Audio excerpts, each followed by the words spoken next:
All right. This is the first episode. I went to the stream thing on mine too. I'm just gonna see if this works. Um, oh wait, it looks like it's working now. Okay, I see a shared chat. Cool. Yay. We just need someone to message on both channels at the same time. Uh, fuck. I didn't think about. Oh, hey, John, we were supposed to talk about this, but how's about this tagline? Uh, I I wrote it down. I It's put it muted, so in the message that it does, but this is the Grins and Giggles podcast, the only podcast where the grins are non-optional and the giggles are mandatory. And then we'll use your sign off for your channel for for the actual sign off. So it still stays true to an amalgamation. Hey Ashley, can you tell us which stream you just commented from? We want to make sure it's sharing properly.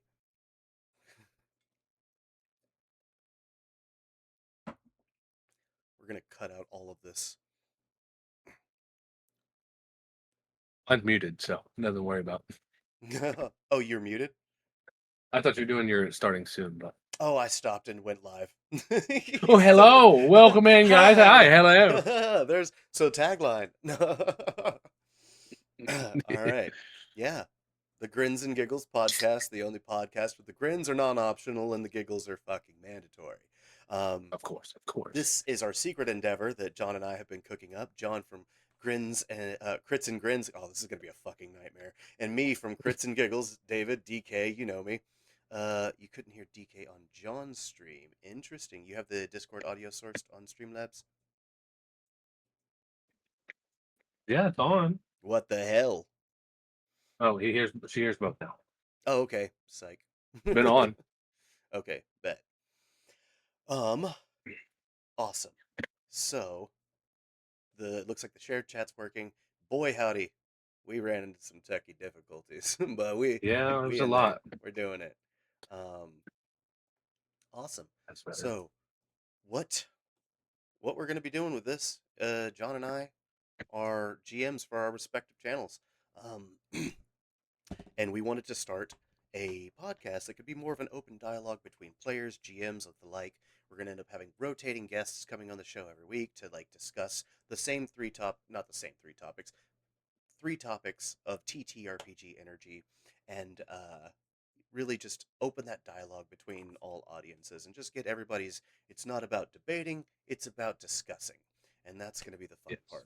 Um, our three topic categories that we do. We go dichotomies, a play on dichotomies because I can't do anything normal. We have a topic for gameplays and an interactive topic. That's going to be more of our like take the edge off. Let's do something silly at the end just in case. Um, but as y'all can see, this is episode 1, and we're going to start with introduction. So I kind of gave the rundown, but John, why don't you tell everyone a little bit about yourself? Well, I am John. I'm the DM player, kind of, founder of Crits and Grins with all my friends and everything. Uh, it's amazing time that we have over there, and we met DK here through Twitch, through the internet, and Mm-hmm. now we're starting stuff like this. So Mm, we see us a lot. But hell yeah. now, who are you? Who are you, chat? Oh wait, no, you're asking me. Oh, yeah. Again. um, nah, yeah. So I'm DK, David, whatever the hell you want to call me. I'm the GM over at Crits and Giggles. It was a banner day whenever John. I believe we are merged with Chat CC. We should be anyway. I see It both of should be. Ashley's comments. She said she commented one from Yeah, on Skype. Twitch it says that's 9, and then there's 6 and 2 or something. Tis not. Interesting. Well, that's not fun. Girl, you were watching the other chat? What a traitor. No, I'm just kidding. No. It says it is. That's weird. No. And it's also popping up on my end as being shared. Let me see. If there's a way. Stream chat. Where's the settings? Sorry, guys. This will be a little bit of a longer Yeah. one because of our technical difficulties, but we'll Hun- figure it out. 100%. She said, "I'm watching both." Oh, that's fair. Let me see. Collaboration settings. Well, I don't want to pause collaborations, but I certainly would like to get the chat working. Shared chat. It shows as a shared chat for me. Maybe it might just be us. Well, I mean, if it's working for Ashley, but it's not work and it's working for us, I would maybe recommend that CC refresh her browser, perhaps, or something. Maybe question mark. Um. Oh, thank you, Lady V, for the sub to whomever it was. Doesn't even Oh, matter. Austin's is working. It just Okay. CC, just CC, whatever. All right, CC, refresh your browser, sweetie. I don't know what to tell you. Like, it's working for everybody else. It works on my machine. I know you love hearing that. All right, But how about this? How about this? If you're in Crits-N-Giggles type 2, if I can see it, so the two then it'll be people that were shared. in chat before we enabled sharing stream, it's not working for. That tells me that yeah, and I can see Lady V's on mine. So yeah, Smada's in one. I and didn't see. I can see everybody else's coming through too. I can see all these twos. I I don't see twos now. What the hell? I see all the ones. Oh, I don't see any ones. That's interesting. Oh no. Nah, it's probably not y'all. It's probably us. Well, we got a raid. Welcome in. Thank you. We're trying to figure out our shared chat right now. What the Thank hell? you. What a wonderful, unconventional time. Listen, y'all. This is the first part of the episode. We don't know Oh, how anything thanks, works. Justin. Appreciate it. Thanks for sending that raid in. We're Thank trying you. to figure out our shared chat stuff. So if you guys have any knowledge on shared chat and why the hell it's not working, yeah, we'd appreciate it. But I guess I'll start messing with it, and we can just start if you want. Thank you, Smada, for hooking Ika up with that. Ika, you're at the table. You should have, you should know how to find either of them. Oh, I like that Smada changed it to the Euro channel. That's good. Love that for you. Um, but if it doesn't work this time around, we can always troubleshoot it after the fact. Not a big deal. I apologize to chat who wants to engage. I can only see what I can see, so guess we're gonna We'll figure it have out. a yeah, an interesting day. Um, Split shared chat. yeah, no kidding. Wait, hold on. Oh, I think I got it. did you? Did I you? think so. Now I can see it. I think. Yes. Thank you. I didn't. I had to go to the manage tab and re-click on shared chat. I didn't realize that on that screen I had a pop-up that was like, "Hey, you can't do it while you're You not son of a live." bitch. All right. Hey, we take. Hey, user error. We'll Shared take this. chat I can started. see one. Thank you, Smada. Okay, okay. DK is not smart. I'm the reason we're in this pickle. But thank you. Mine Um. says shared chat on DK. Hey, shut up. Shut up. Shut up, Kicks feet. Uh. Okay, there we go. Thank Yeah. you, chat, for calling it out. I appreciate you. The fucking QA we didn't know we needed. Um, actually, I knew very much I needed y'all. Okay, Sometimes. so we're gonna start this over again now that Oh, we have shared chat. Just a little bit. Like we got some intro, we got a little bit. Just to recap, for now that we can see everybody, I'm the GM for this one, Crits-N-Giggles podcast. John, GM for Crits-N-Grins podcast. To recap, one time John just popped in because he was like, "Hey, funny name," and now we're besties and do collaborations. of course. This is our new project that we're going to do, where we bring in guests to discuss different varied TTRPG topics. One of which is we do three different topics each stream. It's going to be dichotomies, which is just dichotomous this versus that discussions, gameplay discussions. It's going to be a very general, broad section, and then interactive, which is more of like a fun, engaged thing for John and I to do, and our future guests. Episode one, it's just going to be the two of us, two seasoned GMs, uh, uh, uh, uh, a million herbs and spices. But next episode, we're going to have our first guest, and we're not going to reveal who that is yet because we don't know. Nope. Um, Because we do. We're just saying we don't. yep, we're just trying to be mysterious. Is it working?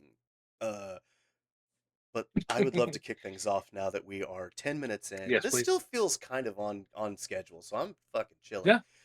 Actually, yeah. Today's dichotomy.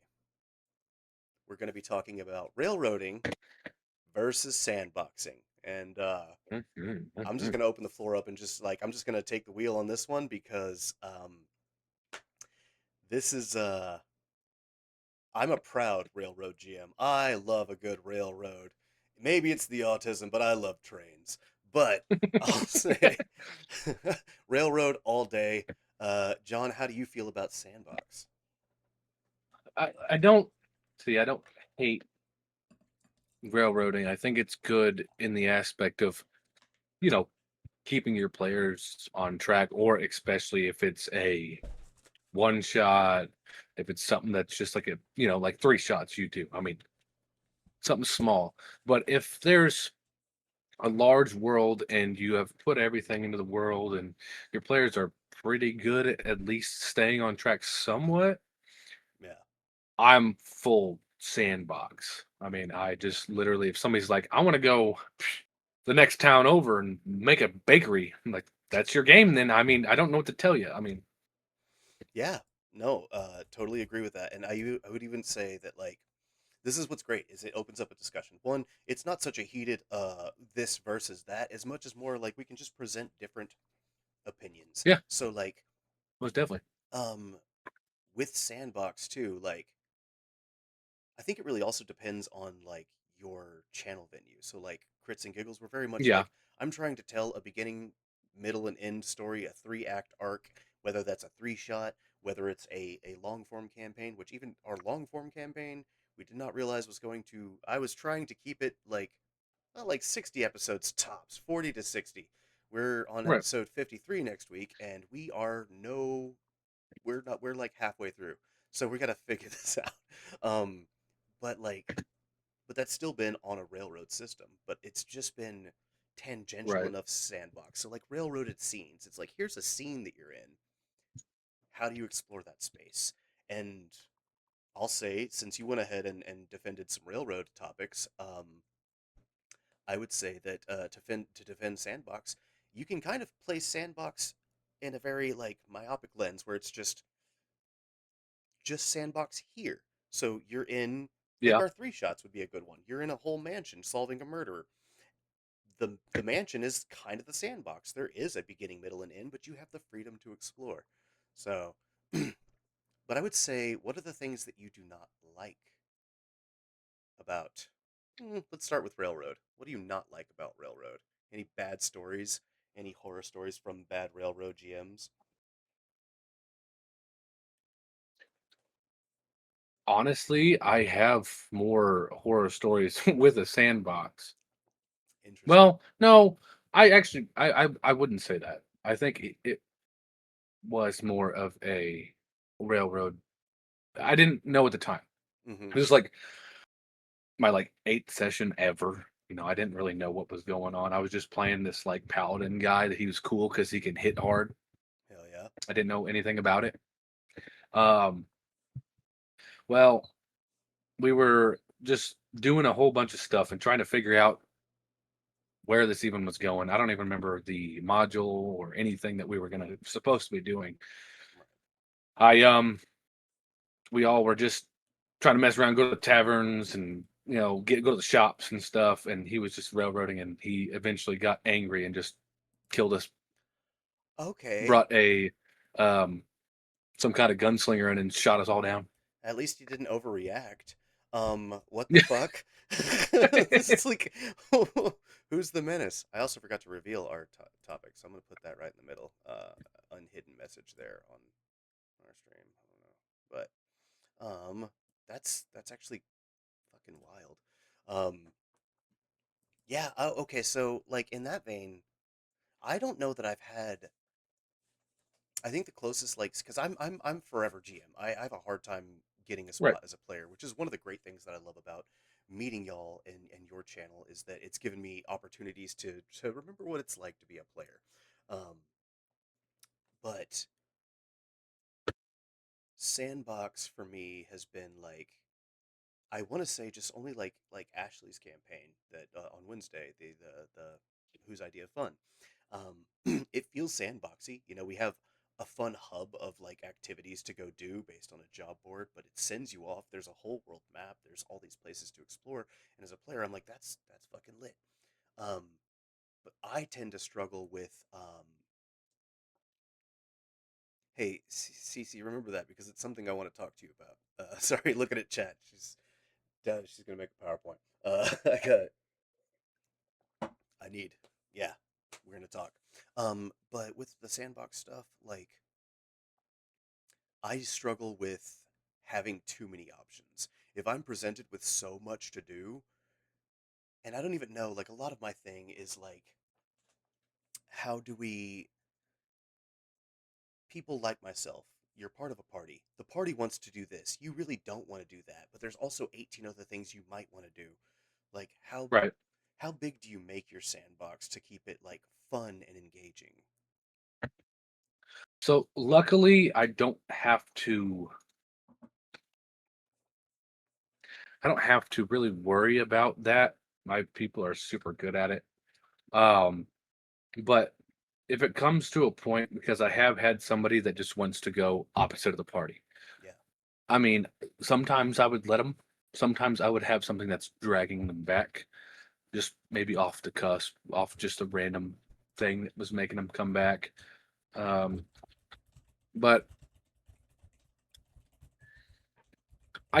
I mean, I try to make everything that should be the next thing more interesting than something that they want to do that is whatever funny thing or thing they want to do. I try to make it the more important and interesting thing if I see that everybody's getting bored, I guess. Yeah. I don't nobody really gets bored in my campaigns, you know. Yeah. But Well, I to be used to, I used to play I used to play trumpet, but I can toot my own horn. hey, there you Um, go. I I personally I use and I want chat to know like while we're talking about this, we're gonna open up the floor for chat. We're gonna remove this yes. dichotomies thing. It let y'all just free reign y'all's opinions and let me know what you think. Um, and I as far as Sandbox, I realize now that I'm reflecting on it a bit. So like, and I feel like my players could back me up on this. The Sunday game, the our Ether Isle, that is our long form campaign. That one is was very railroady at first. It was like I was straight up with the players before session, being like, "Hey, so I don't want you to do this. Please don't start a fight on the boat. Like, just we need to get through the boat, role play through the boat, be aggressive if you want. Please don't fucking fight anyone." And and I still had a player attack somebody, and I'm like, you know what? Fuck it, beat him up, fuck him up, and it made for great Here's role what it play is. later. Yeah, but now it's expanding to a point where now there's like three whole isles that they can explore. They haven't only been to two of them. There's still a third that's a mystery. Some new islands that are being revealed as mysteries, etc. And it's I think I'm actually segueing from Railroad into Sandbox, where it's like it started as a hard funnel, but now because the world has been built, and the players will have the freedom and means. One of my favorite things is to give players like a mode of transportation, some kind of like way to get around that they can, whether that's boat, skyship, dragon, etc. A way to move Mm. from one space to another. Like it's uh it's it's a fun little world that's coming together, and it allows players the autonomy to explore it in a sandbox like fashion. If they're like, hey, I realized this dipshit on this other island that I haven't been to in 2 weeks, I should probably go talk to him. um and so yeah, that's kind of how I'm feeling about like the railroad. I honestly I don't have I have actually we haven't done any bad points on railroading, so oh well, because you just went. That's true. I presented. It's really funny because we approached this as if I was going to represent Railroad and you were going to represent Sandbox. But I feel like we're both ending up on the same page of like Railroad's pretty fucking useful. And I love that for us, if I'm being honest. Um, but I would like to talk about some I horror think that's kind of stories. the whole point of this.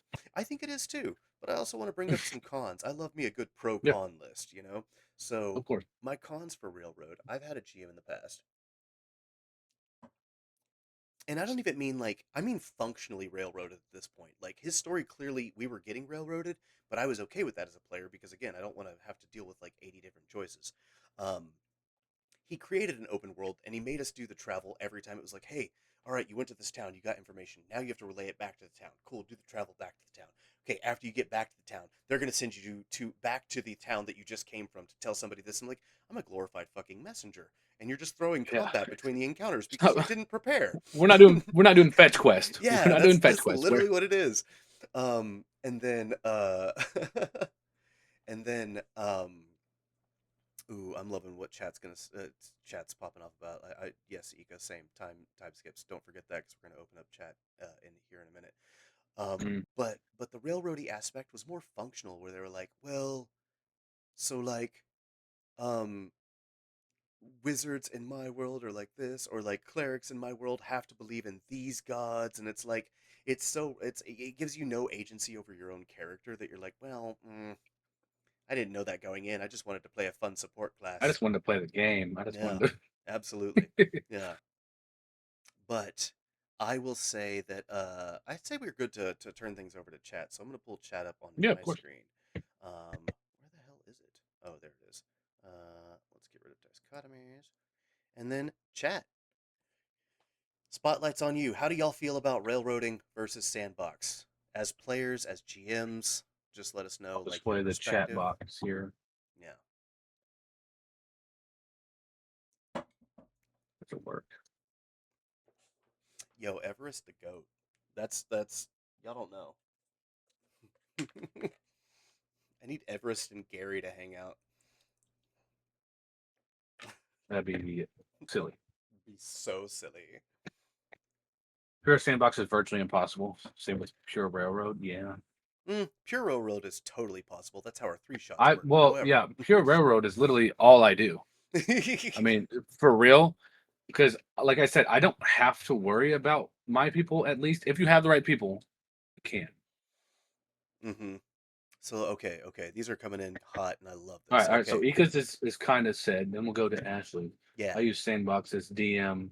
As a player, I don't mind railroading, but railroading to a certain degree. right, yeah. So as long as you get to continue to experience a good story, which I'm feeling like is the consensus that Hmm. we're both heading to. Um, Most definitely, as long as people aren't going off track crazily. Yes, and then of course Cece's participating, and I love that for her. Um, of course. thank you for adding that to the conversation. Um, unless you're on a western, in a western on a train heist, god damn it, yeah, then you are Yeah. absolutely exclusively railroading. Um, Austin says all railroad when needed.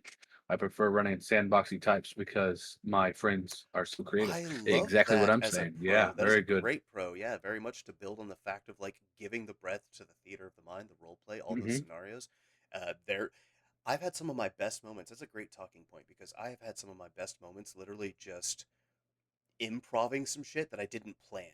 Where the players are like, "I'm sandboxing out of this shit," and I'm like, "Oh, Damn it. I have to think. Oh no, I'm dumb." um, but that's a really good point, Austin. I love Yes, that. And very then good. I'm gonna Ravi? Ravi. Okay, that's what Ravi, I think. I didn't want to That was butcher one of it. the ones that rated us. Hell Thank you, yes, comment. thank you, Ravi. So yes, again, I am more for a straight line player. I love when a GM DM makes a campaign in which you are able to make maybe 2 to 3 decisions that have a few different outcomes, then move on. Same, very much my Yeah, approach style. It's like Baldur's Gate 3 is a perfect example of it. You know, you get the D&D experience without having to do a bunch of crazy stuff. You can just exactly. pick between a few crazy things. Um, and then, so we have that. So I love that, Ika. I wouldn't say those are pure railroad. You always give players the options to explore and fail. That's True. fair. I guess if you mean like, okay, Yeah. the truest form of a bad experience railroad, yeah, okay, I can see your point, Ika. Um, and then Ashley being like with for one Yeah. shots, Railroad. Yeah. 100% railroad. Yeah, one shots are a thing that can get out of hand. I'm not gonna name any Very quickly. names, but I've had a few shot that have gone pretty long. And I'm not gonna. Not gonna say anything. Um, but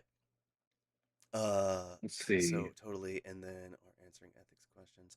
I Oh, do. Aaron. Let's see. Yeah, I do think railroading I through do story think railroad progression and integration. or certain encounters is needed, especially with the group we play in. Yo, with the Crits and Grins crowd, that's same with Crits and Giggles. We gotta fucking keep people on track. There's sometimes where I'm like, you know what?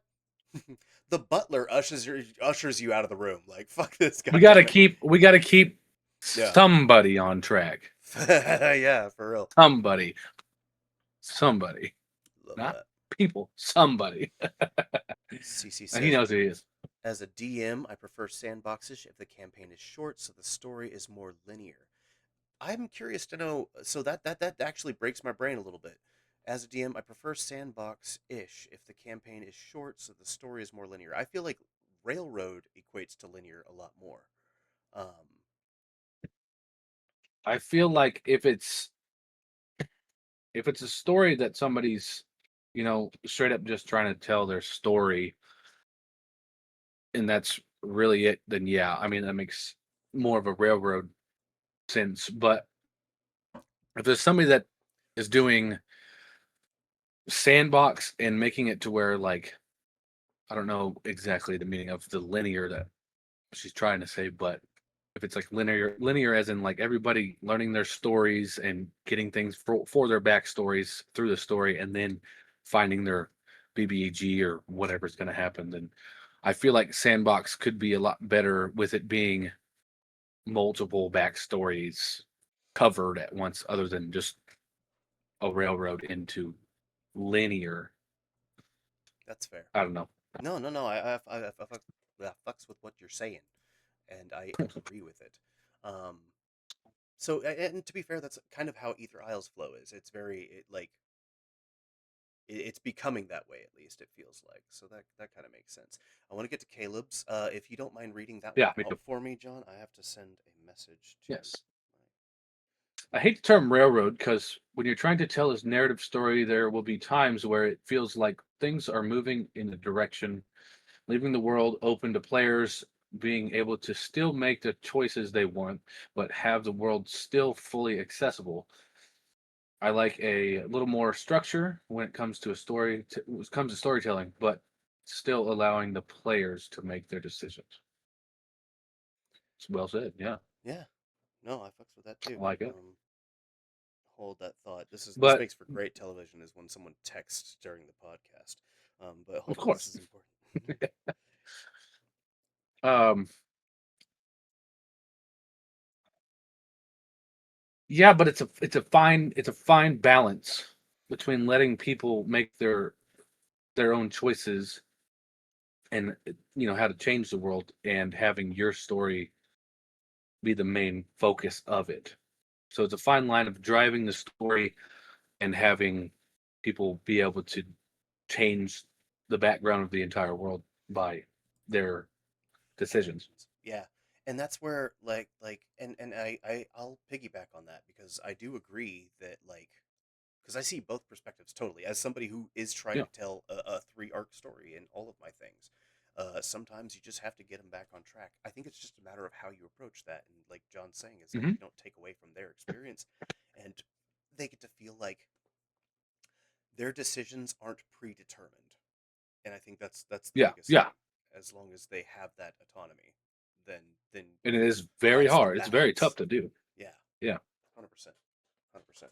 So Let's let's see. see. I want to see if there's any more, and if not, we can move to the next topic. Don't think we covered Um, a mellow one yet. Mellow oh, said something where's Mellows? I didn't see it. right there. Okay. As a DM, I like to find a way to subtly mix in a railroad into the sandbox, like having ways to hint towards players Hell yeah. what they should do, but also give other options if players are feeling like doing something else. That is 100% why my favorite GM strategy when it comes to Daggerheart. So anybody who doesn't know, John typically runs D&D. I am a Daggerheart main. Love me some Daggerheart. And Daggerheart has reaction rolls that you can make whenever certain things happen. A lot of the times when my players say something that is so close to the plot, but I don't want to just tell them that they're right, um, Oh no, I think that is me. I don't know what it is lately. Like I have to have like my mic up here to be like really well heard, and I don't fucking know why. So if you watch I just turned John my gain streams, all the it's way probably up. better. That's my thing. My gain is all the way up. Like nothing has changed from since how I've been streaming my entire Right. like time streaming. But I think it recently, sounds fine, but it's probably just well, stream. It's yeah, probably the going through the computers and going through yeah, the dual cast and stuff. for sure. I'll just hold it up and just talk to it like this and be like, "Hello."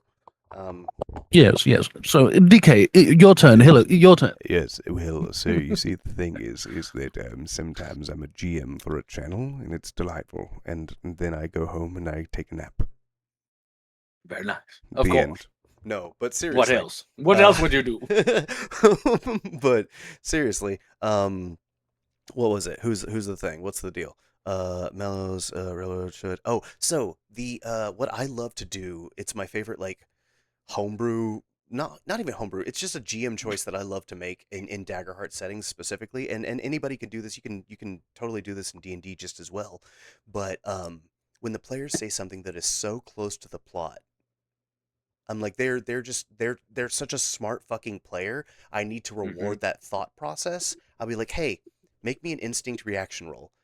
And if they succeed, be like, you realize, and I tie the strings together because it's knowledge that they have. They're just having trouble in that moment being like, why does this relate to that? And that's exactly how I like it. Oh, yeah. What's really funny is I can actually do a pretty good Morgan Freeman for anyone asking. I can smell you. But I can also do a good David Attenborough, which is why I'm the forever GM. I had to stop because I almost started to go into Peter's voice, and I can't No, do don't that. do that. I don't want Peter in this Nobody podcast, wants please. Peter except Ashley for some fucking reason. The way she latched onto that gremlin, but um, uh, I'm Oh, glad to we got know. way more than that. This is just the first, the second, the third is Mm-hmm. gonna be Yeah. so good. So we're gonna go. We're gonna move to the next topic. Sounds good. Yeah. All right. Let's move. I'm gonna turn chat off again, so y'all no longer have spotlight. Haha. Gameplay. Session 0. So since we talked about railroading versus sandbox, we thought a fun segue would be no, we don't, Caleb. Nobody wants Peter. You menace.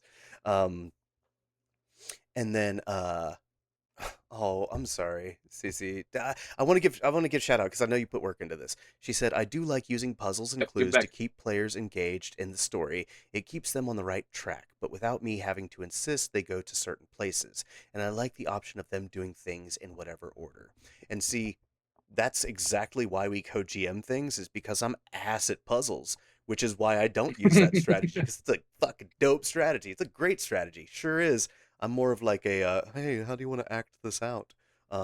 Which is why I outsource even existing campaigns that you're not part of puzzles to, so you can help me with that. Um, absolutely. But this brings us to our next segment, session 0. So whenever you're doing railroad, whether you're doing a sandbox, it doesn't matter.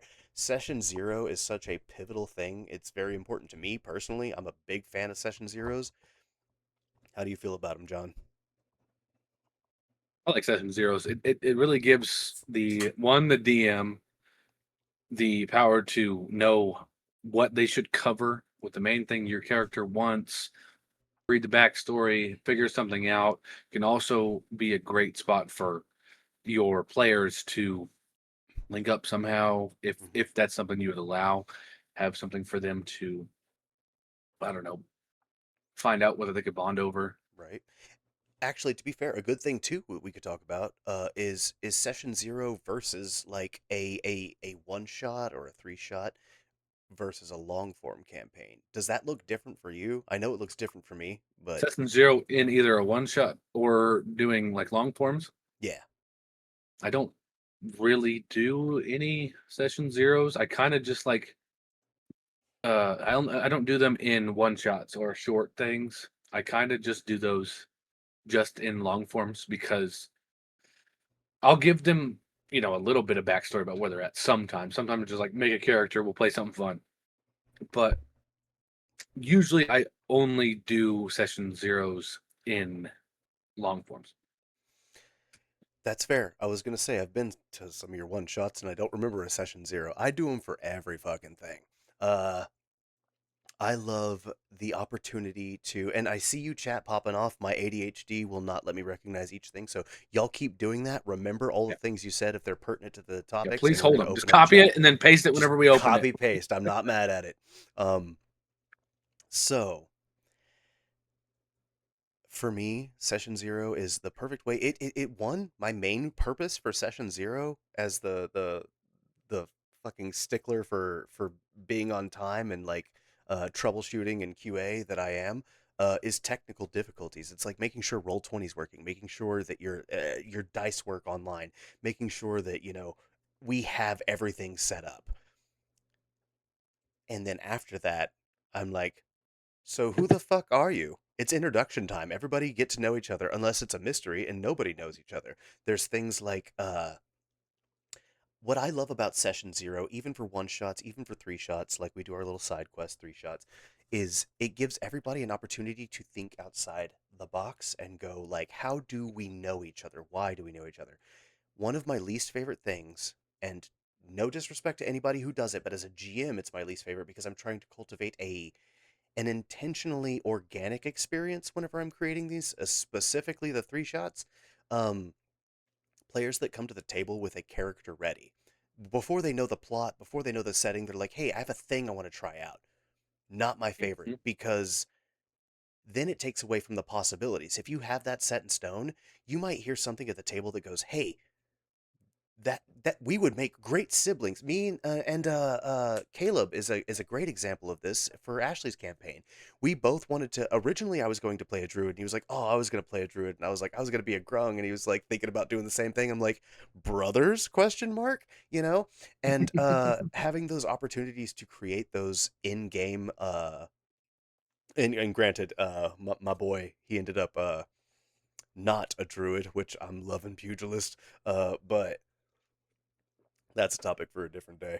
Um, I will say though that having those moments, those opportunities, the room to discuss and talk about what it means to be a party, why you're on a mission, what do you know what the mission is, like that's how I feel about it. I've been Makes sense. yapping. You say something now. I got no. I'm just kidding. See, I feel the same way. Like with a session zero, and you get the people that are just like, oh, I want to try something and make a character and bring it in. With a session zero, really any characters need to be talked about to the DM. Like you just have something you want to try, Mm-hmm. we'll figure it out together, and then maybe it'll actually meld with what I'm trying to do with Mm-hmm. the other characters. Whatever. It's this whole thing is a team game. This Collaborative is story. a collaborative story. So Yep. like everything should be talked about with the DM because I don't usually let characters talk about like all of their backstory because I want them to be Explore that. Reveal it. shocked Yeah. by, revealed to the other players because I don't want them to know everything. Mm-hmm. So, I 100%. mean, I like Session Zeros and being able to talk to players about their characters before. Absolutely. So it sounds like on session zeros, it seems like chat's pretty amped up about it. We feel pretty good about it. I'm gonna go ahead and open chat up to it now because they've been very vocal about this one Yep. and I Come like it. on, chat. So, boop and then boop. Come on, chat. I don't know how to spell. I'm dyslexic. Let's go, chat. Come on, Sup, cha? chat.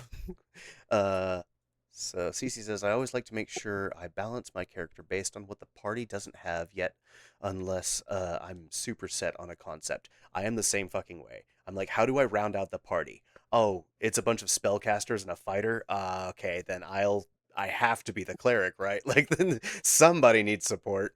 Um, Love that take, absolutely. You want to take the next one, John? Mm-hmm. I think it's Rabby. Um, I think I would go. I'll just read it all. Yeah. And to be honest, in all the DM gets the most from a game, especially when the players are very happy with the game. My opinion for the start, aka session 0, I love when the DM allows the party to meet up and figure out everyone's story. Exactly. Yes. 100%. Everyone needs to, some people want to hide some of their backstory, and that's the whole reason that they made it how they did. And they can share what they want to share, or they can just share nothing. Hmm. And then you have people that are like, "Oh, I was a noble, and I am the best ever." Yeah. So there's, I Yeah. mean, so many different things that you can do just right away. Sounds golden in a court of law. I've got no, no, but I totally agree with that wholeheartedly. Having that venue to be able to establish why you travel together is very important, which does segue into so Caleb and Mello, they both shared that they session 0 is a must. I think we're all in agreement. I don't think anybody here dislikes that.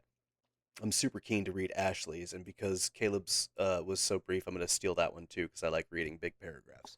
And she Go wrote ahead. us a fucking book. So she said, I like session 0 to make the setting and character interactions for sure. That being said, I like mainly describing the main town they will be starting in and reveal the rest as it's discovered. I also thought it was super fun to let all my players make the town they came from. Then I made the map after to put down where they all were. Spoiler. Should I read? But I am going to let them describe the town they get to their hometown because they live there. Oh, no, I love that. And I love that you apologized at the end after I put you on blast for writing a book. What a Quit dick. apologizing.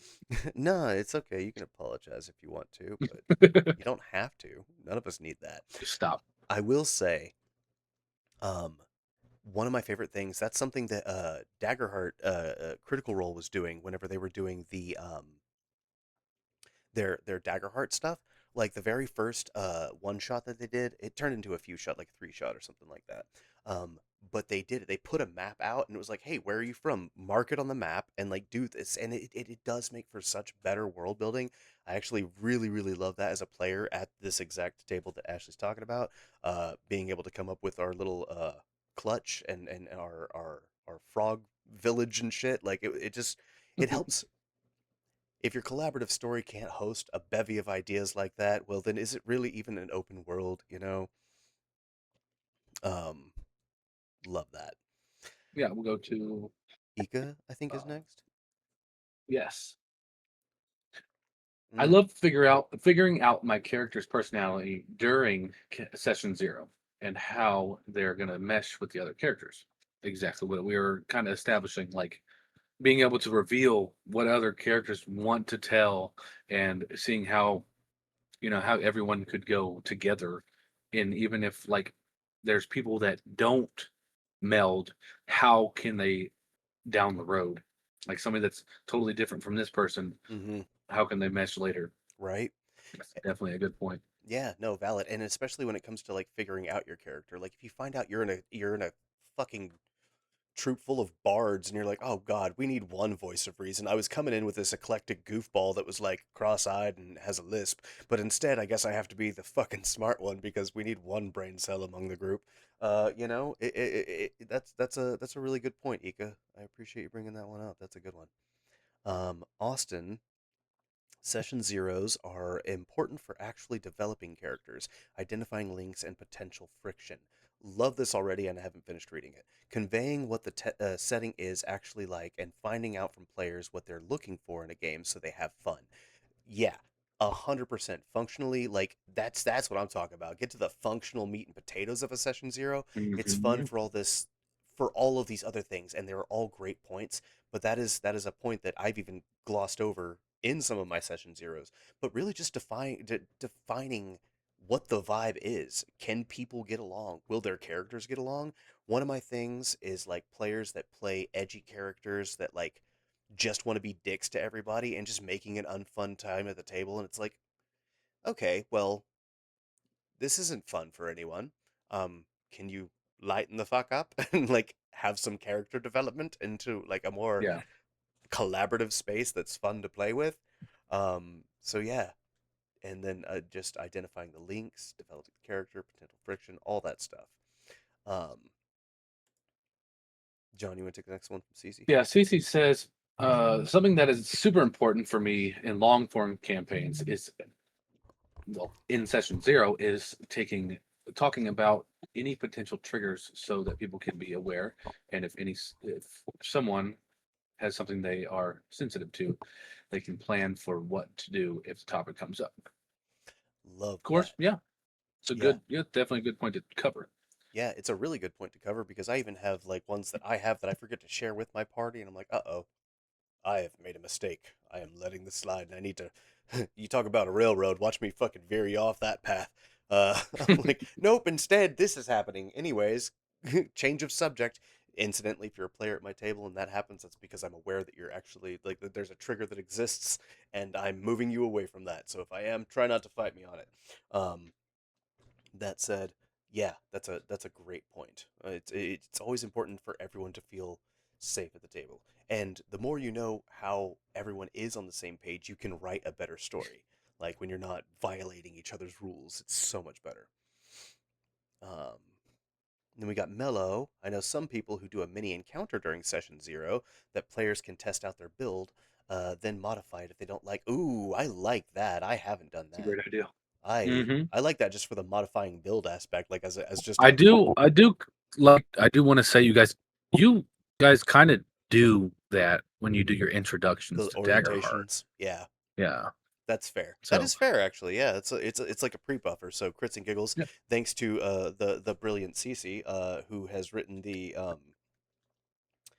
the orientation that we run, and a couple of different ones just to help new players get on board into the process. We don't stream them. We just like do it behind closed doors. It can be one-on-one, however it needs to be. But it's a good way to just have those to make sure that new players can be like fully attentive at the table.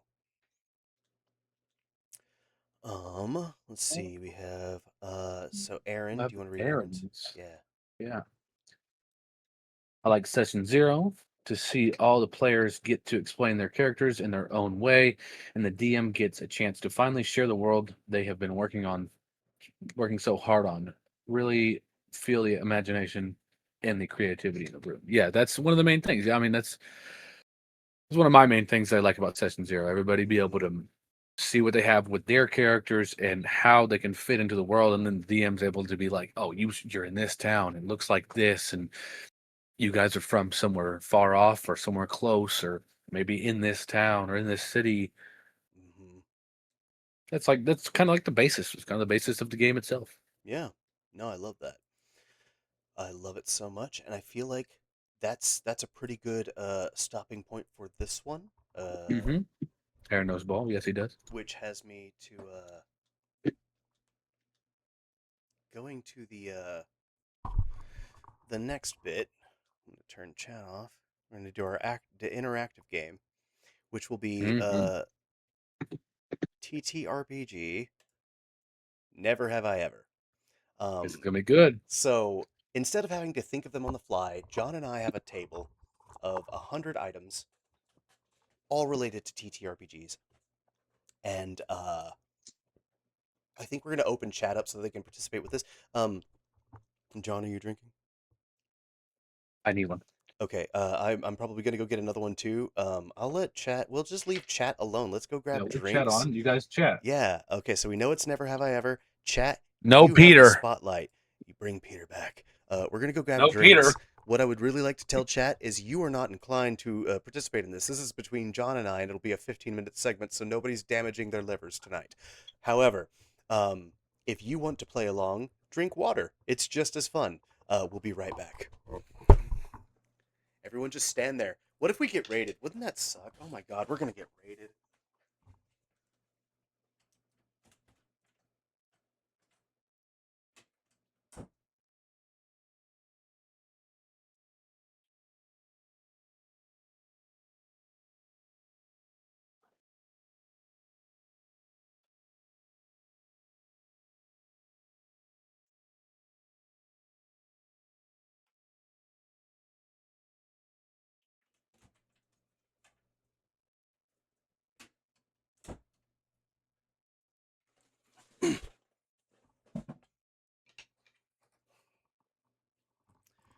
All right, hold on. All right, we're back. Oh shit, everything's tangled up. Oh shit. Oh fuck, I I buffed it. Oh. All right, I'm back. What'd you do? Nothing. I got my headphones all tangled up and had to panic untangle them. I stubbed my pinky toe on my kid's bike. Okay, you win. That's worse. Fuck that. All right. Awesome. So, I'm gonna pull up the table. You got a D100 in some capacity. I'm just using the two Yes, I D10s, do. but I actually have a D100, but I don't have it out here. oh damn, I want a D100. So wait, let's roll them. Let's roll. Do you have a D20 handy? I have a D20, yeah. All right, let's do that. We're gonna do rollies to see who gets to roll the D10. Oh, good first. idea. 12. 12. No fucking shot. That's a crit and dagger heart. Crit and dagger heart. Yeah, let's see if somebody gets a 20. All right, let's go.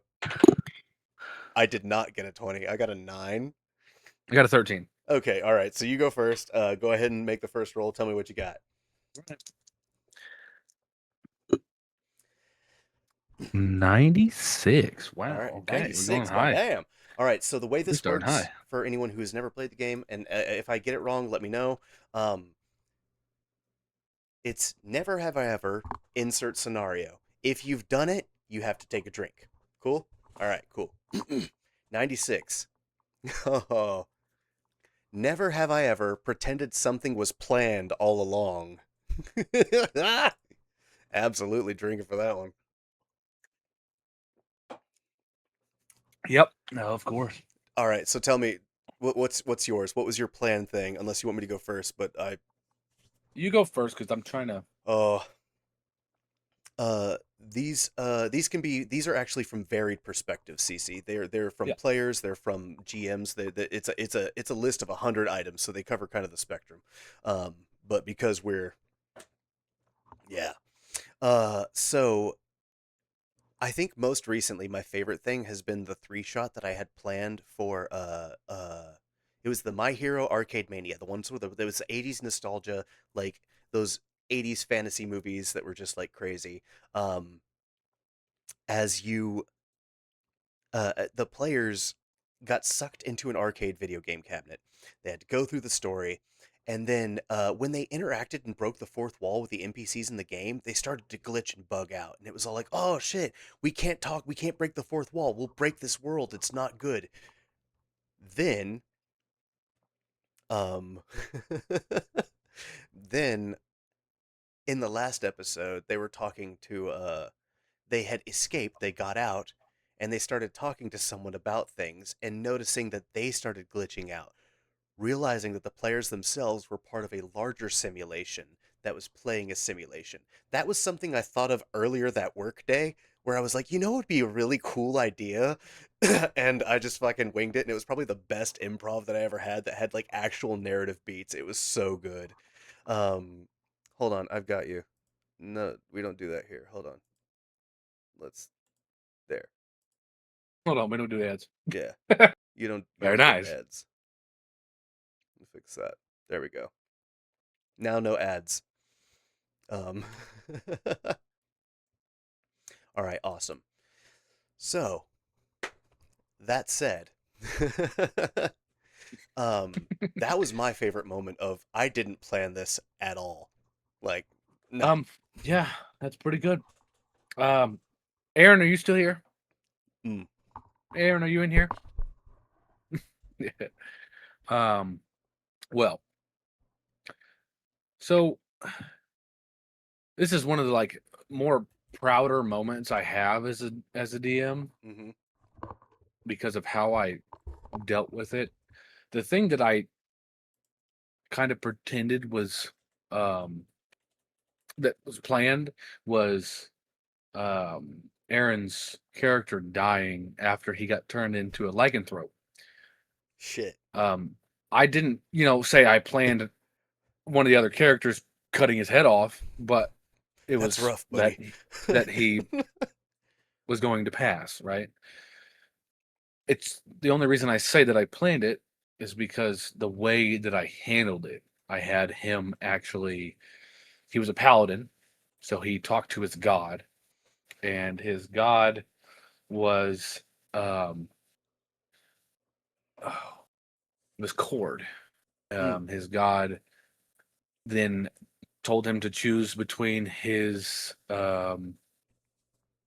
brother, his actual brother, or his adopted brother, and to be able to come back because he wasn't showing the paladin self in him. So his God was giving him a choice, and he wanted him to strike them down or not. So he decided to get all of the power in his smite from his God to be able to take them out. I granted it to him, and he smited himself instead Oh. and took himself out, which was one of the craziest things. But the thing that Oh. I pretended was planned is him dying, which Oh. it was not planned, Oh. especially the getting his head cut off by its brother. Oh. And after that, my Ashley's character, she was a grave domain cleric that was a cleric to um, I'm blanking. She's my favorite, one of my favorite gods, Saluna? Raven Queen. Oh, okay. So Oh, that's she's valid. about afterlife and everything and not letting people back, but she allowed her to have the opportunity to do so. She saw Walker's string and it was right in front of her. She could reattach it and bring her back, but it could do something to her faith to the Raven Queen. And she had seen Walker as a child when he was young. She saw Walker growing up. She saw Walker all the way through his life when she met him, all that, and she decided to stay faithful, just like um, Walker did to his family. God, that's so deep. I love it. That's so deep I can't swim. Which is a fantastic segue to one of so just pulling attention to chat, Ika has a story. So I was in one of Ika's Pathfinder campaigns. Yeah. Um and I was playing a an automaton type character. Um did not know that they were an automaton. Um Okay. yeah, no, they just thought so the TLDR, I can't even remember their name. Oh god, Ika, what was their name? Uh it's been so long. It's been over a year because it was before I ever streamed. But either way, they were a cleric. Oh, Owen. That's oh yeah. Because his name was a play on 01 and it was like binary. So his name was Owen, but he was an automaton. He lived in a mountainside with his father, and he thought he was human because that's all he knew. And he was just a little simple boy, and he talked like this, and he thought he was a wizard because he could do magic, and he kept casting a bunch of cleric spells, and the whole party's like, "What the fuck? Like, what? Why do they keep using cure wounds?" It's like, well, I'm just a very supportive wizard, want to make sure everyone's okay and all that. Playing it out like that, and then, but there was a moment where we had a scene where I went swimming with the party after meeting them because they found me after the fact, and Oh no. went swimming and like got stuck, like failed some kind of swim check, so I was stuck underwater or some shit like that. And one of the other characters, one of the other players at the table, was like, "Oh no, they're drowning or whatever," and then just found out that I was just fine and I could breathe underwater because Ika, this was apparently their improv moment, was like, you know what, they're an automaton, they don't have to fucking breathe. So Yep. no, they're fine. They're just breathing underwater. It got really funny when we went to the bathhouse and everyone realized I was Ken dolled down there. That was hilarious. That was kind of the first sign that Makes I might sense. not have been Yeah. a normal human. Um, but hell yeah, I say it's time that we roll for another one of these. Never Yep. have I Go ever's. ahead.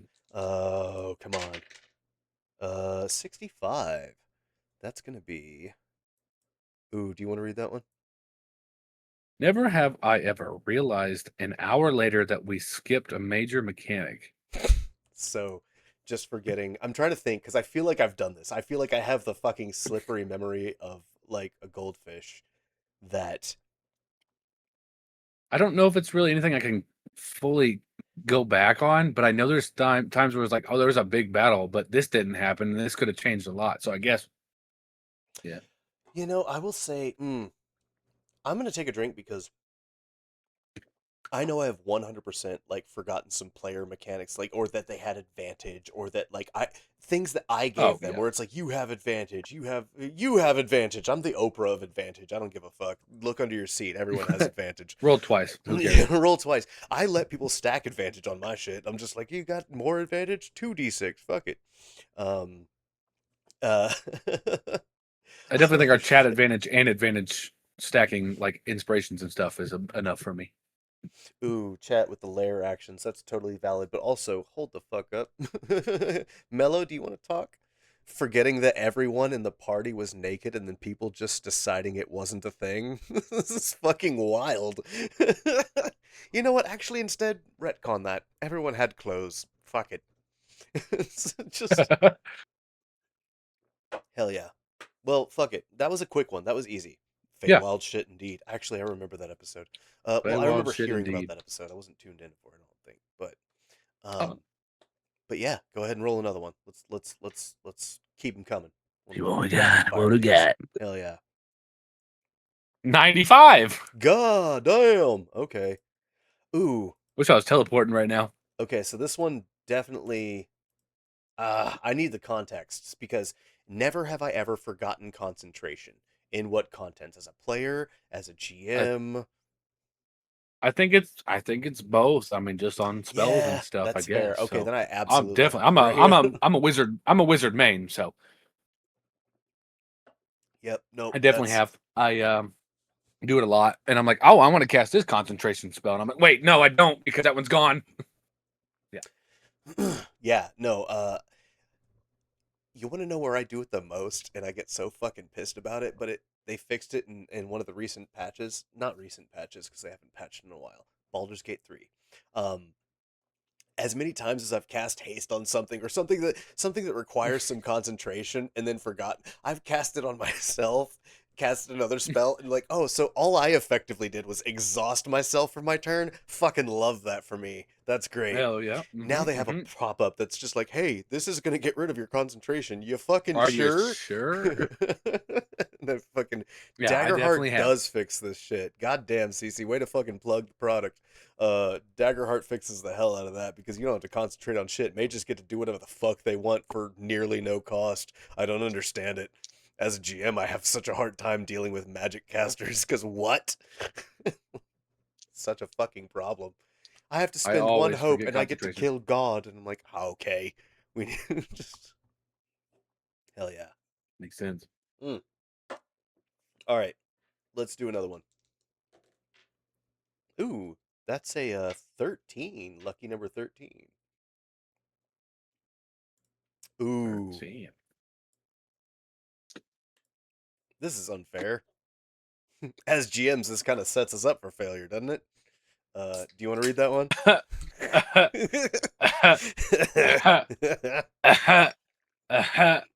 Well, Yeah, that's um, absolutely why I'm drinking. oh no, I was just drinking. No, no, no, Mm. no. Never have I ever fudged a die roll. All right, so this is the official drink for having ever. I've absolutely, yeah. I was like, you better fucking drink that. God damn it, there ain't no way. Ain't no way. Yeah, Um, I feel like mine are more not like hurting players, yada yada. Mine are help more like saving players. yeah, that something like that, or like Yeah. narrative stuff, or Hmm. anything. Not like nothing that is gonna like fully change I'm a little bit something that the worried. characters want. Right. Right. 100%. And that's same school of philosophy. I am very much the does it move the story forward or does it help the players feel better? Um, I I actually find myself, and I'm remiss saying this because I know my players are in the chat, but hold on, I have to. We've been drinking. I have to mute so I can burp. Kind of just All blow right. out when I burp. Yeah, I caught that. But no, I'm just kidding. No, but I can't stop that one. They're just gonna keep coming. Uh, all right. The thing that I actually fudge, I do fudge dice rolls, and I always fudge them usually in favor of the players. There are times where because I'm just an awful roller, and I need to hit something, otherwise the combat is a moot point. I'm like, I've missed the last 6 fucking shots because I can't roll for shit. Fuck it. We're rolling. Right. I'll never fudge a crit. I'll never be like, it's a crit, Yeah, no, I critted you. But No. I'll be like, does this hit? Knowing damn well it hits. However, I will say that the thing I fudge the most is DCs. I'm very transparent with a lot of DCs. When I'm not, it's usually because I want you to succeed, and I'm trying to see if you meet an internal compass of mine that's like, okay, if you're just gonna roll 6s and 7s, 6 7, you're just gonna roll roll low ass numbers, CC. Then I want to make sure that you can still That's hit what. that. Of course. So that's kind of like that's kind hey, but yeah, no, you the hey, but hey, yeah, that's kind of how I feel about that one. I think it's as long as it works and benefits the play. Any GM who does it to discipline or punish their players is falls under, and this is actually a category that we have for another session. So like if you've enjoyed what you saw so far, we're going to talk about a lot more of this shit going forward. But one of the other Yep. topics is like player versus GM, like how that looks. Um GMs that want to like they're gonna fudge the dice to make it harder and beat the shit out of them, even though they're already losing. Like, that's just a weird power trip to me. Like, why would you even? There's not even a point in doing that. It's just crazy. Um, but that's kind of how I feel on that one. So if that's where we are on that, I'd say we have. I want to know where chat's at. Chat, how many more of these never have I ever do y'all want? Because we have 100 of them, and I could keep going, but You have 96 more. So oh shit. 69 more. All 69. right. Heard. Oh, we're gonna get fucking drunk. At least 3? Bet. Okay. 3 is a good number. Thank you, Snartner, because that's what we need to rein us in. Okay. Belo, goddamn it. 46. 46th. Goddamn. Okay. Oh. This is funny for me personally, and I'm definitely drinking to this one. Never have I ever spent more time naming taverns than designing encounters. And I would say that we can actually chalk this up to just naming in general. Like, it doesn't have to be a tavern, but just like, have you ever named anything and been like, you spent so much time on that, and then, but all of the content is just fucking bare bones? Because I do it a lot. It's just Can't say I did. whew. Well, I have a whole world that I've made that I worked on all the names for places and then never fleshed out the world. So that's gonna be a drink. Uh, um, but on top of that, I have my NPC Divinity, who in the Ether Isle campaign, and she. I just wanted the name Divinity. I wanted her to be like a divine being who could interplanar travel and fill in the gaps somehow. Um, I didn't know any of her content, anything before, and it was mostly improv whenever the party met her. I knew that she was going to have 2 key principles that she could talk about. There's a whole side plot that I didn't even think about until we were in the moment. My players in chat might be suspicious, but I'm not telling them what it is. But it's Dr. Toboggan is a great reference because that's one I thought of on the spot and had all the content for. Um, but yeah, no, that's an I easy one. I will definitely say that I am terrible at names. I really don't get into names Mm-hmm. unless they ask me. Right. Unless they ask the NPC their name, then I just bring some up, and then I'll write it down later. Oh, this is what I said it was. And then, I mean, most everything that I have that's just like an NPC that's not a large character, usually I don't name. Like, the taverns I already have because it's just super quick, some stupid name. Flop and Flounder was our first one in campaign 1. Let's go. Flop and And that was Flounder is so good. the Flop and Flounder was the farthest on the coast, like a tiki bar, like on a dock. And I said Flop and Flounder, it's right off the ship, right off where the ships land. Oh, Floating Flounder. He was right. I thought it was Flopping. It's Floating Flounder. You're right. To be fair, those are both really great. And it was just right off the side of the ocean. So people fish off the dock there when they're drinking, and they just get some flounder sometimes. They're like, floating flounder. And then whenever they pour some bad ale out, sometimes the flounders just float to the top, and they just float there.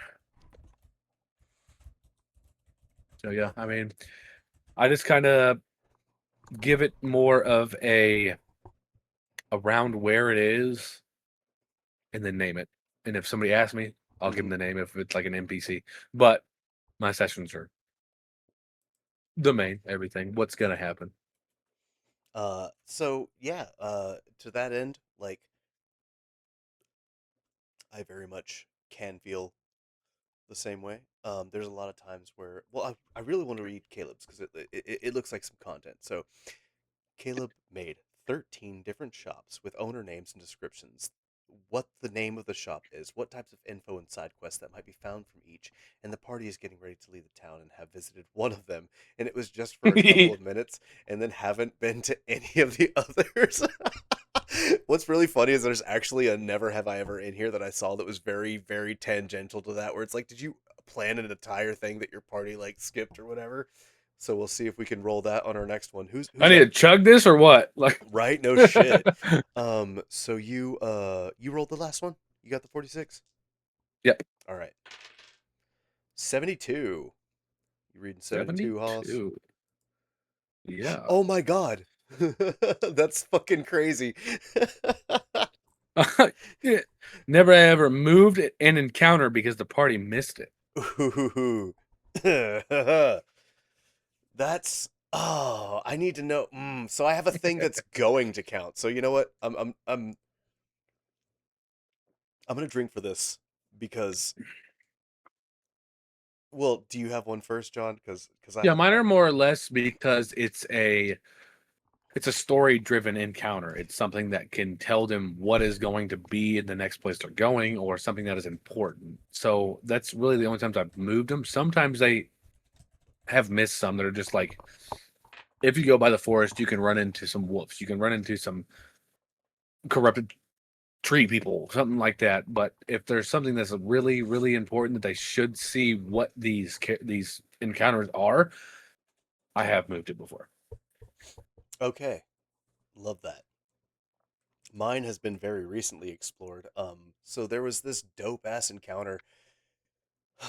There's the mines on Ether Isle, and they're laden with ghosts. Like I had just the creepiest fucking setting in ghosts and like cult leaders and like self sacrifice and stuff like that. Like all this crazy stuff. My fucking party managed to crit so goddamn improbably much that they were able to diplomacy their way through it, and I'm so mad because it was such a well-designed encounter. And just recently, in the last episode, it was revealed that they need to go back to those mines. And this is specifically because I'm like, this is too good of an encounter.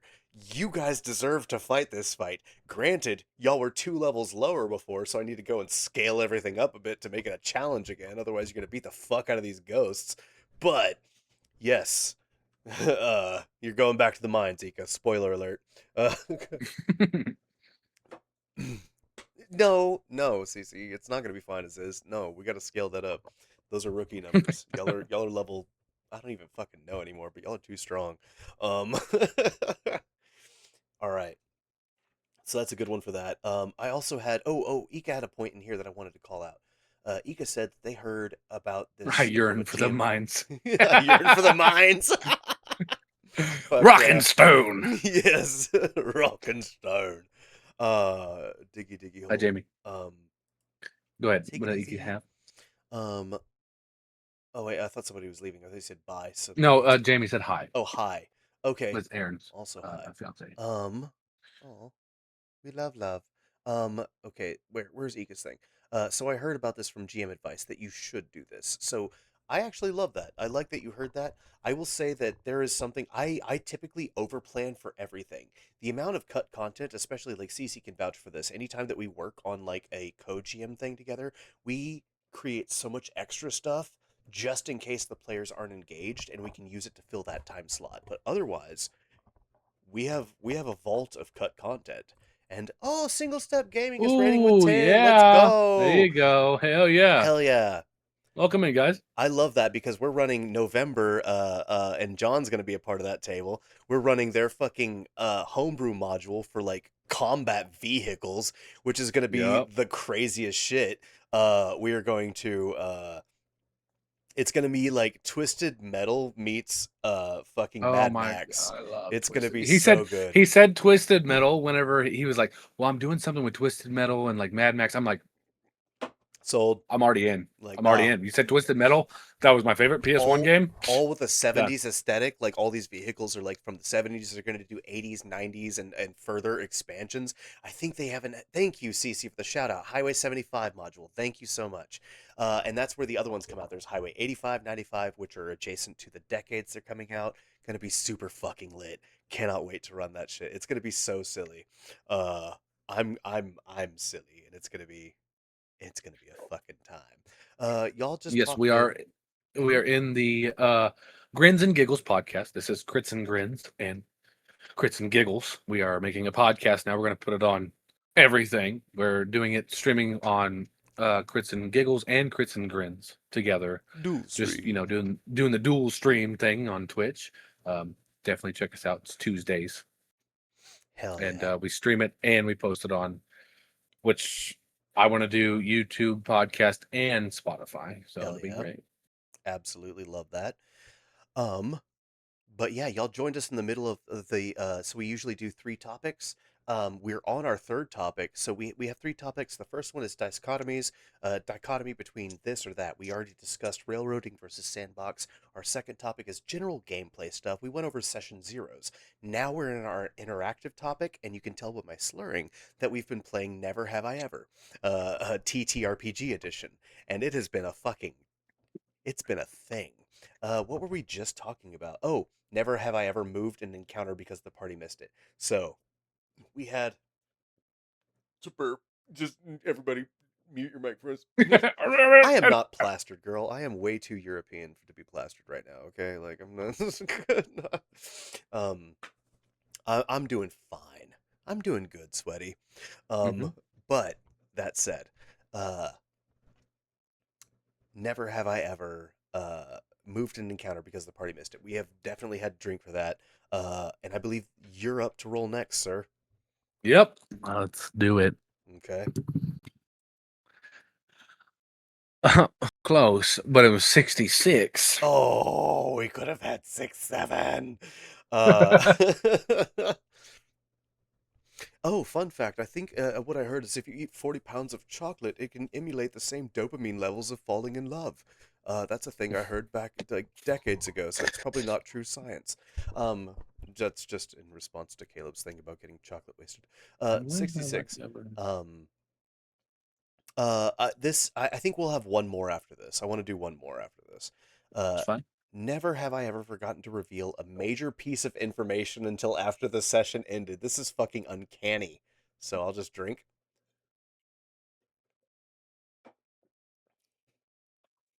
I know why Cece's laughing.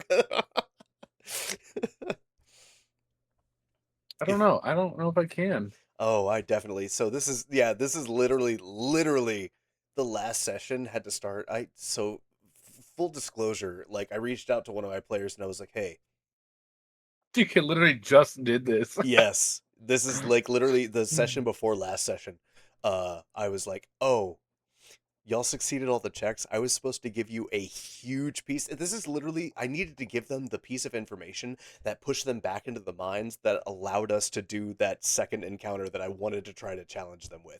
Uh, and it was because I forgot that one of the, so in the Ether Isle mines, um, there is a being. So the in Ether Isle there are like three isles. They all have their three rulers. They all have three gods that are tethered to them. All of those gods have their own like mortal tether children that they have that take the form in some kind of way of elemental or other super powerful being, etc. The one for Ether Isle is this big rock golem that lives in the mountain. And and I forgot to tell them that this lab that they were in for one of the opposing isles knows about this being and was trying to go find it and like create problems for them. Uh, until after the session ended, and then I messaged one of the players and I was like, "Hey, so can you help me railroad the players back to there because y'all forgot a piece of paper or some shit?" Because I was supposed to say that out loud on stream I and I forgot fucking something. didn't. Yeah, so that's actually uncanny and hilarious. Um so uh God, that's so fucking funny. Um that's one example I can think of. There's probably more, but I will say I think we're at time. We have done I think that's where we're going to call session, which is one of my favorite things to say as a GM. I love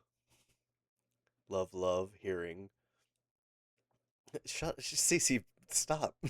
There's definitely more. Okay, god damn it. Yes, there are definitely more. But but um but that was it. That was the first episode of the Grins and Giggles podcast. Um this was so much fucking fun to just get to That was talk, to really amazing. engage with chat and like talk. I'm actually more of a fan of like opening the floor to chat sooner so we can like bounce off of that because they make for a good buffer. We can give everybody a little bit of time to say anything they wanted to say. Yeah. Just Oh, a little absolutely. bit. If Anybody anybody have wants any that. circle backs? Anything like that? Oh, that's something that I want to talk to. So that we'll just put some spoilers out here. So we said we're gonna have guests. John, four person. You, Ashley, me, CC, Crits and Grins and Crits and Giggles creators, all at the same table, just hashing it out, just figuring out the process. Yeah, Hell yeah. I like Yeah, it. that's definitely gonna happen. But for the time being, it seems like Ika has some more stuff on railroading. On railroading, I would also say the more sandbox, the more exponentially laid work the GM has. That's fair. To be fair, like that's how I have Ether Isle, and that's why I think it's evolving into sandboxes because I pre-wrote the world, and I've seen your archives, Ika. So like that makes perfect sense. With sandbox, if you have an answer for everything, it becomes that much easier to navigate. Strip DMing, strip DMing. Fuck it, we ball. That's on the Patreon. We got it's just like Yeah, we're gonna get a Patreon real quick. every critical fail is a no. We can't do that. I would be so naked. Um, what's convenient though is the camera only shows from the chest up, so I'm chilling. Uh, but no, this was fun. This was great. I cannot wait for next week. We have so many topics. I wish we had thought to plan them next. Actually, John, let's. Do you have the Grins and Giggles master doc spreadsheet that I sent you? Do you have it open? Don't have it open right What a now. nerd. Okay. No, I'm just I kidding. have I have the never have I ever. Hey, I'm gonna read this out. I'm gonna read this out. We'll let chat pick. Yeah. Mhm. All right. So I'm gonna read out some dichotomies that we can do on the next one. So we have homebrew versus modules. We have role play versus combat. We have virtual versus in person. Funny versus serious. Milestone versus XP. D&D versus Daggerheart. I like that one. Theater of the Mhm. Mind versus Battle Map. Min-maxing versus RP flavor builds, and the list goes on and on. We're not done, but I'm not giving you everything. But does any of Yeah. that strike anyone's fancy, or do y'all have a dichotomy that you want to see? Funny versus serious is on this list. Yeah, that's a good. Okay, so that's got one vote. Homebrew versus module, love that. I'm so glad you liked it, Can't Aaron. find it. Oh, I love that. So I'm going to count that as 2 votes for homebrew versus module. Yeah. Anybody else have any preferences? Or again, any kind of, I want to hear conversations on all of them because they all have their pros and cons. That's exactly the idea. The whole impetus behind this podcast is not to see which is better, which is right, but um, yeah, I absolutely can repeat that. I would say so. I'm just going to go with some of the first few. So we got made it as far as like we'll do the first of these. Okay, so I said D&D versus Daggerheart's a good one. Oh, okay. Ooh, that's good too. Um, so CCU's homebrew versus module, roleplay versus combat, virtual versus in person, funny versus serious, milestone versus XP, D&D versus Daggerheart, theater of the mind versus battle map, and I think that's where I stopped. Oh no, I did min maxing versus RP slash flavor builds.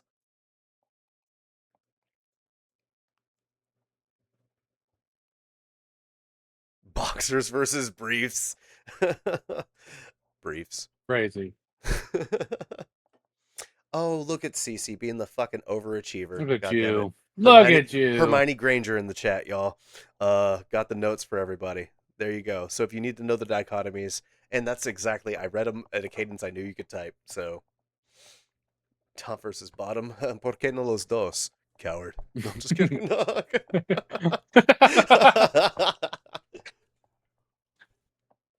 Fuck yeah.